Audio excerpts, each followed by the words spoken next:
Assalamualaikum, Shalom. Perkenalkan, nama saya Syanda Hapria Permana dengan NPM 233111021.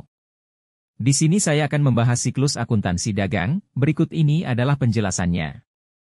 Pengertian perusahaan dagang. 1. Perusahaan dagang adalah perusahaan yang membeli barang untuk tujuan menjualnya kembali tanpa mengubah bentuk atau sifat barang, secara berarti barang yang diperdagangkan biasanya barang yang akan digunakan karena manfaat pakai yang melekat pada barang tersebut. 2. Perusahaan dagang dalam kehidupan sehari-hari dapat berupa agen, toko, penyalur tunggal, distributor, pedagang besar dan sebagainya. Sedangkan bentuk usahanya dapat berupa perseroan, CV, perusahaan perseorangan, firma atau persekutuan. Ciri-ciri perusahaan dagang. 1. Pendapatan utamanya berasal dari penjualan barang dagangan. 2. Biaya utamanya berasal dari harga pokok barang yang terjual dan biaya usaha lainnya. 3. Dalam akuntansinya terdapat akun persediaan barang. 4. Sebagai perantara antara produsen dan konsumen. 5. Antara barang yang dibeli dan barang yang dijual tidak ada perubahan. Tahap-tahap siklus akuntansi perusahaan dagang. 1. Tahap pencatatan. A. Jurnal umum mengidentifikasi seluruh transaksi yang terjadi dalam perusahaan. Pencatatan jurnal umum dilakukan dengan metode fisik dan metode perpektual.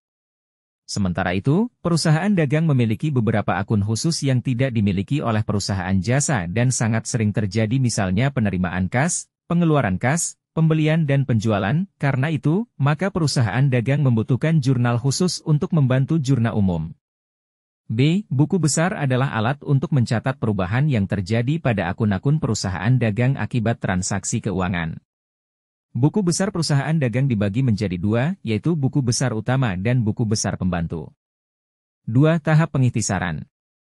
A. Jurnal penyesuaian adalah jurnal yang digunakan untuk menyesuaikan catatan dengan fakta yang sebenarnya.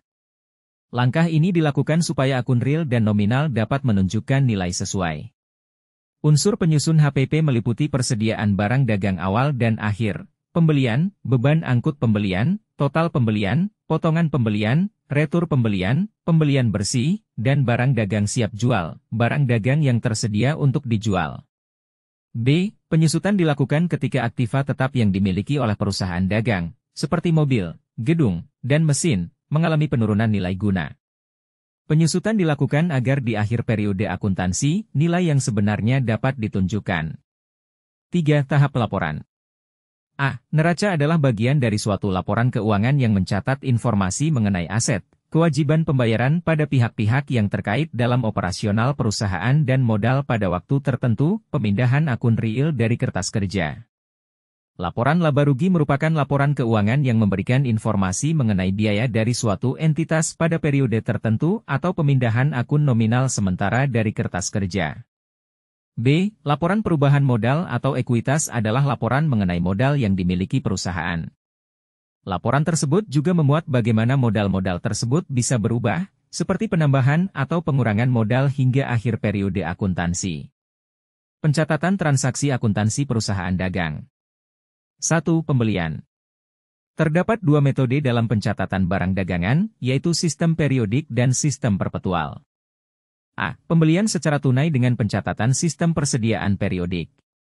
B. Pembelian secara kredit dengan pencatatan sistem persediaan periodik. 2. Penjualan. A. Pembelian secara tunai dengan pencatatan sistem persediaan periodik. B. Pembelian secara kredit dengan pencatatan sistem persediaan periodik.